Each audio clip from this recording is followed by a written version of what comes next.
ചെമ്പകപ്പൂക്കൾ ഭാഗം 4. അമ്മ പറഞ്ഞതൊക്കെ മനസ്സിൽ കിടന്ന് പുകയുന്നുണ്ട്. പക്ഷെ തന്റെ ആദിയുടെ സ്ഥാനത്തേക്ക് ഒരാളെ കൊണ്ടുവരാൻ ഒരിക്കലും പറ്റില്ല. ചിന്തിക്കാൻ കൂടി കഴിയുന്നില്ല അത്. കുറച്ചു കഴിഞ്ഞ് ചോറ് കഴിക്കാനിരിക്കുമ്പോഴും അമ്മയ്ക്ക് എന്തോ പറയാനുണ്ടെന്ന് തോന്നിയിരുന്നു. ചിന്തിച്ചുകൊണ്ടിരിക്കുകയാണ്. അമ്മയ്ക്ക് ഈ ആലോചന നിർത്താനായില്ലേ? മതി, എന്തെങ്കിലും കഴിച്ചേ. ഒന്ന് മൂളി അമ്മ വീണ്ടും ചോറിൽ വെറുതെ വിരലിട്ടിളക്കിക്കൊണ്ടിരുന്നു. ഈ അമ്മയ്ക്കിത് എന്താ പറ്റിയേ?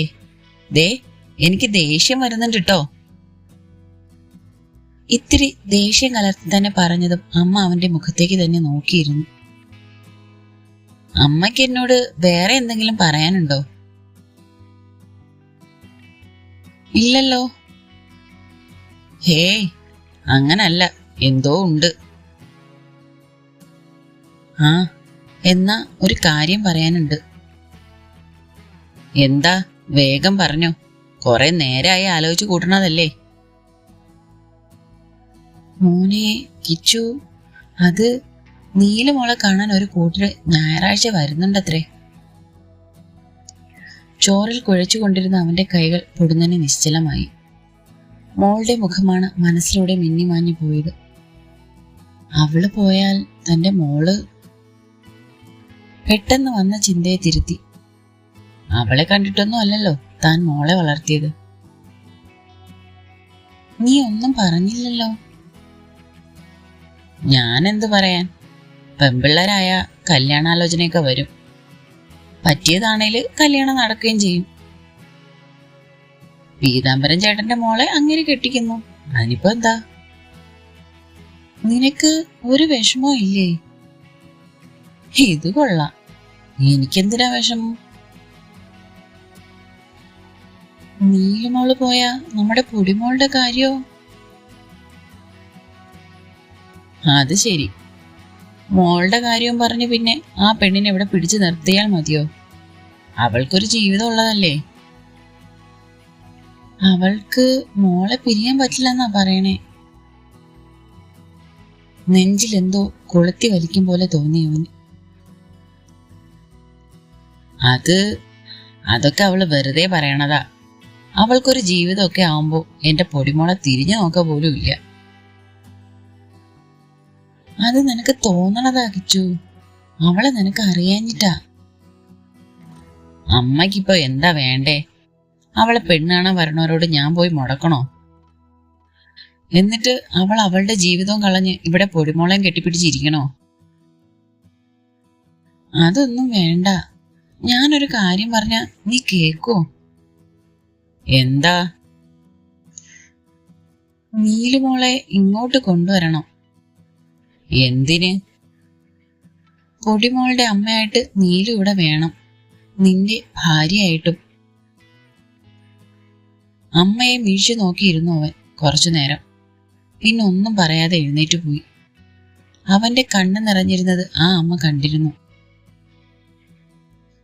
അവരുടെ കണ്ണുകൾ ചുവരിൽ ഫ്രെയിം ചെയ്തു വെച്ചിരിക്കുന്ന ആദിയുടെ ഫോട്ടോയിലേക്ക് പോയി. അവരുടെ കണ്ണുകളും നിറഞ്ഞു. ആദി അപ്പോഴും പുഞ്ചിരി തൂകുന്നുണ്ടായിരുന്നു.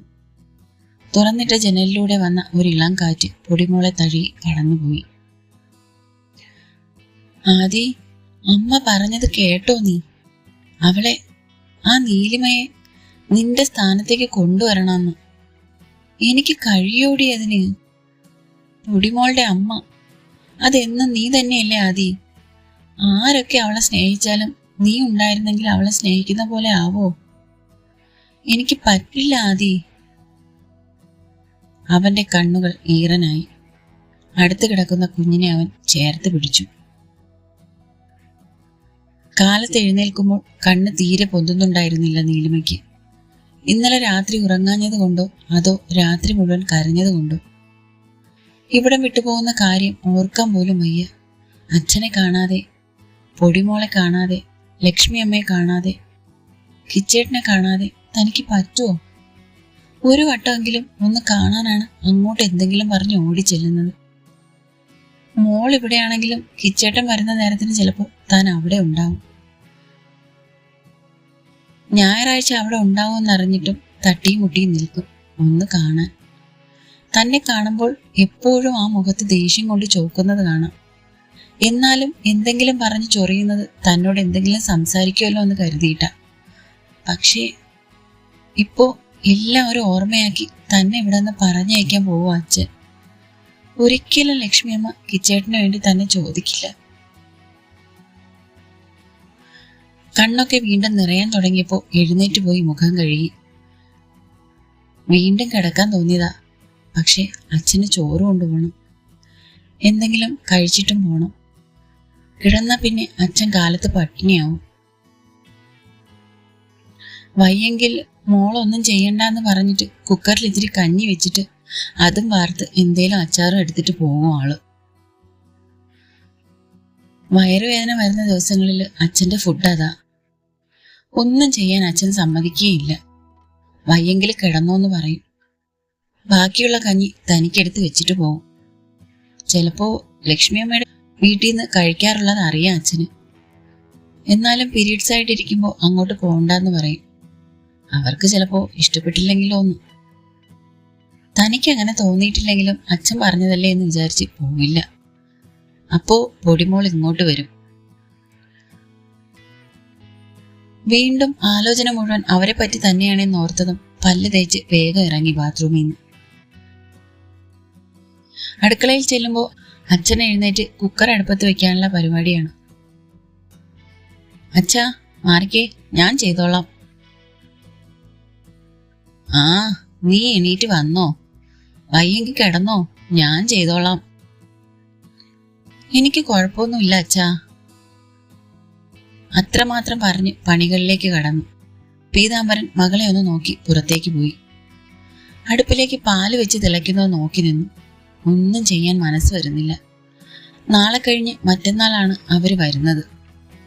പൊടിമോളുടെ മുഖം മനസ്സിൽ തെളിഞ്ഞു വന്നുകൊണ്ടിരിക്കുന്നു. കിച്ചേട്ടന്റെയും.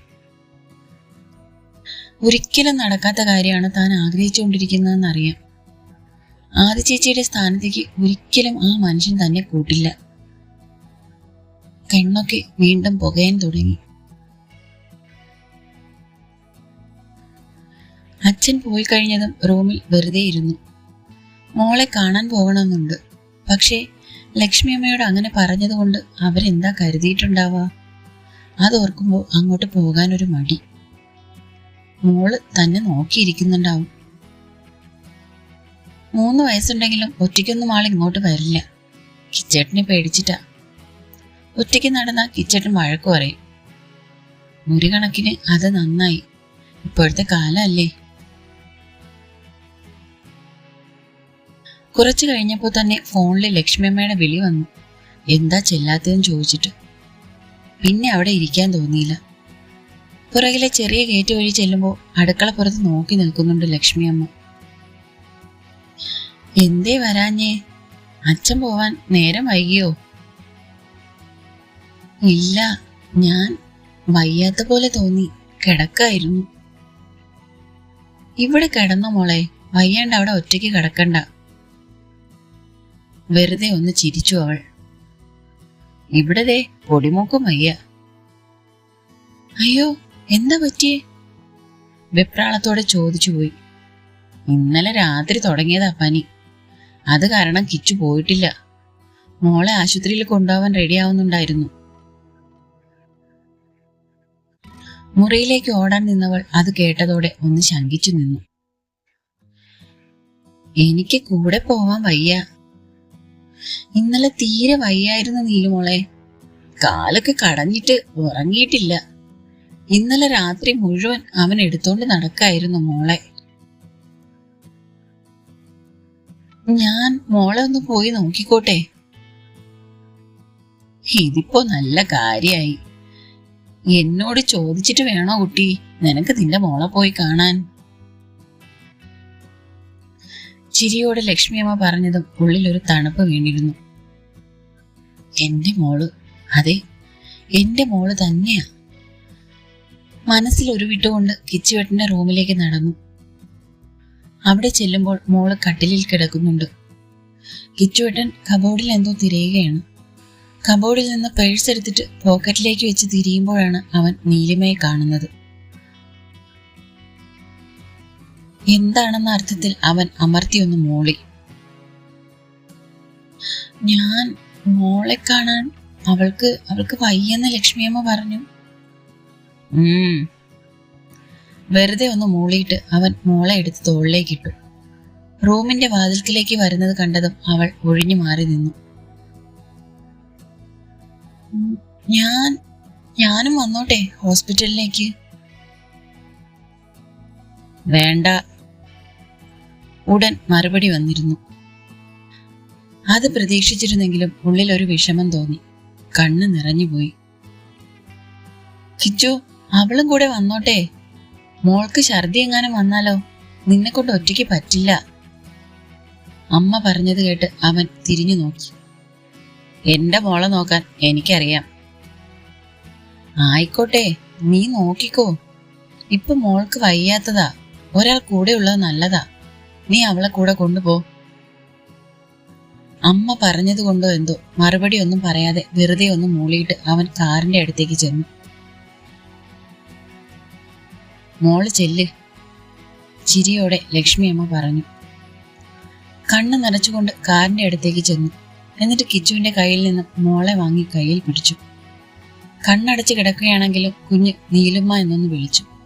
കിച്ചു നോക്കുന്നത് കണ്ടെങ്കിലും അവനെ ശ്രദ്ധിക്കാതെ ബാക്ക് ഡോർ തുറന്ന് കാറിന്റെ പിറകിലേക്ക് കയറി അവൾ. തുടരും. അടുത്ത പാട്ടുമായിട്ട് നാളെ കാണാട്ടോ. നാളെ ഇതേ സമയം. നിങ്ങളുടെ എല്ലാ അഭിപ്രായങ്ങളും നിർദ്ദേശങ്ങളും കമന്റ് ബോക്സിൽ രേഖപ്പെടുത്തി